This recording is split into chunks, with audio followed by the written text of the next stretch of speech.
A biblical perspective on life, culture and current events. This is 2020 on Vision. There's movement at the headquarters of the Australian Christian Lobby. Christopher Brohier has been the ACL National Director of Policy and Research, who formerly held state responsibility for states like South Australia and Tasmania and also the Northern Territory over the years. Well, he's changing tack. Christopher is a former barrister and founder of the Wilberforce Foundation, a think tank which advocates for the preservation of common law rights and freedoms. And now Christopher is preparing to stand as a Senate candidate for the Family First Party in South Australia for the next federal election. He's joining us. Hey, Christopher, welcome back to 2020. Thank you, Neil. I just got to correct one thing. I'm not a former barrister. I'm still a barrister. You're still a barrister, and nice taking those legal credentials into a political career, no doubt. Hey, you've had a long connection, haven't you, with the Australian Christian Lobby? I'm just about, my memory is almost exhausted. It's a long time since we started talking. Yeah, it's 7 years I work for the Australian Christian Lobby, but I've been involved for about 12 in a volunteer capacity. So it's a long time. Yeah. And change for me. In some sense, some might say, well, becoming a political lobbyist, is that like a stepping stone actually into politics, into the rough and tumble of being a candidate, a Senate candidate? Is that something that, you know, people are reflecting with you? That may be, but that's not the way it just happened. I couldn't do anything else when I was practicing, and there were the moves for same-sex marriage, and I wrote a paper with another barrister arguing that the feds didn't have power to legislate for same-sex marriage. There was High Court authority to that effect. So that then became a sort of a stepping stone. We then started we were asked to appear before various parliaments, House of Reps Committee, Senate Committee, Tasmanian Parliament, New South Wales Parliament. So it was a transition. One thing led to another. And then when the marriage campaign came on in 2017, my wife and I ran that campaign in South Australia for ACL. And then so one thing led to another. So it was like the Lord led me. That's my testimony. And then more into a national role. And so this then became, the genesis of this move was the 2021 passing of abortion to birth in South Australia. And two ex-Labor members and a Liberal a candidate thought something had to change after that, so they reformed the Family First Party. I'd worked with them closely during that year campaign against abortion to birth. And then when Lyle Shelton joined Family First last year, he was my first boss at ACL during the marriage campaign. And that really caused me to think seriously about it. And I believe there's a need for a policy truths party in federal parliament. The only ballast to the Greens at the moment are parties like One Nation, which are more personality-based, and they're not like infused with Christian thinking in many ways. They're very good in many ways, but the vision is to build a solid policy family-based party that will uphold the nuclear family as the fundamental building block of society. Listeners will be aware that when we've spoken many, many times now over the years, that when we do talk to you, Christopher, you bring substance to the debate.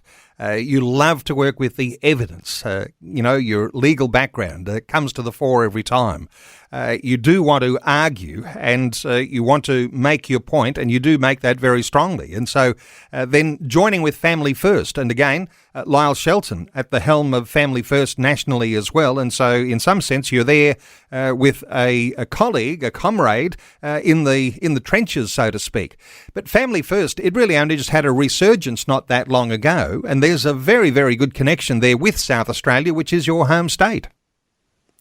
Yes, so Family First originated in South Australia.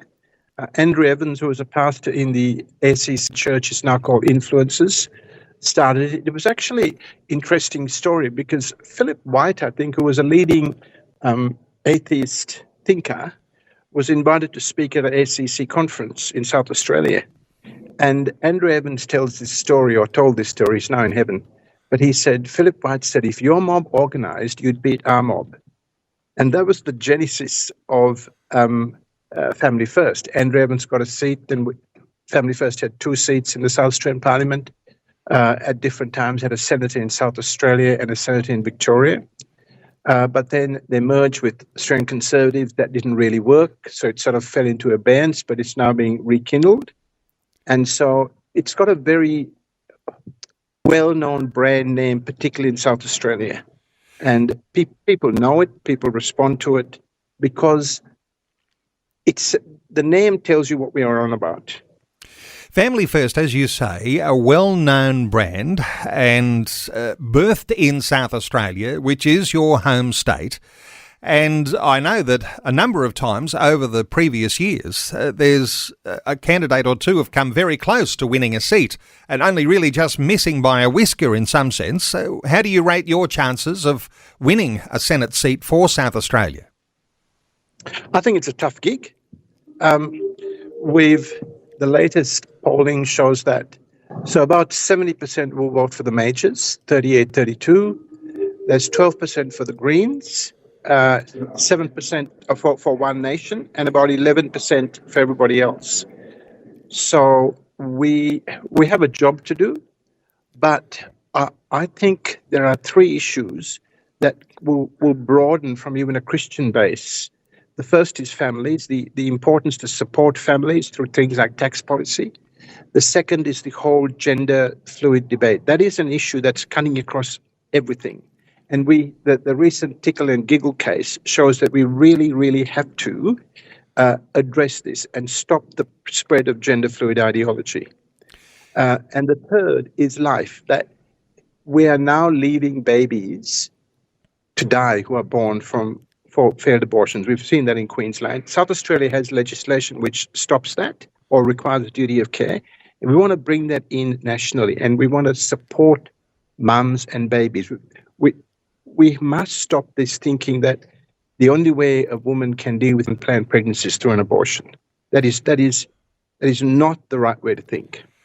That's right. Thinking has gone out of control when it comes to what happens with that precious life in the womb. And it's not always difficult getting Christians on side from a faith dimension. But as an advocate for faith as well as families and freedoms, there's an awful lot more people beyond the faith Christian community that want to support these sorts of ideas of protecting the unborn or the freedoms that we're often talking about. There's big scope here for not just the Christians to be able to vote for Family First, but also to reach out and to convince voters who would ordinarily, maybe they're swing voters, to vote for Family First. Is that a challenge, do you think, in your backyard? I think that's right. I think there's this whole gender thing goes across everyone. A lot of people are concerned about it. And in many ways, a lot of non-Christians are more concerned than Christians because they can see the dangers their kids are in. And then there's the whole issue of religious freedom and the freedom of faith-based schooling. A lot of parents who are not Christians send their children to faith-based schools because they want the product. And we have to protect the product. So to protect the product, you've got to protect the root of the product, which is having teachers committed to the ethos of the school. So there's a lot of issues there that, although they may start from a Christian base, affect the whole community. Well, you are likely to fight very hard. I know that much of you, Christopher, and the opportunity that would be there if you became a member of a crossbench and had influence on the way legislation was being passed. I know that there'd be a lot of our listeners who are so used to hearing you over the years and advocating for so many of the issues that we talk about on this program. I'm sure there'll be a lot of them who are going to be prayerfully hoping you do incredibly well there in South Australia. Influence is a powerful thing, and no doubt there'll be listeners who might be even just writing a little note. Christopher Brohier is standing as a Senate candidate for Family First Party in South Australia. We'll be keeping an eye on your progress. To connect with you, I imagine now, for listeners, because beyond your final day at ACL, no doubt listeners will be able to connect with you at Family First. So that's familyfirstparty.org.au. familyfirstparty.org.au, and no doubt you'll get a connection there to Christopher Brohier. Christopher, thanks so much for sharing your update with us today on 2020. Thanks, Neil. Thanks for taking time to listen to this audio on demand from Vision Christian Media. To find out more about us, go to vision.org.au.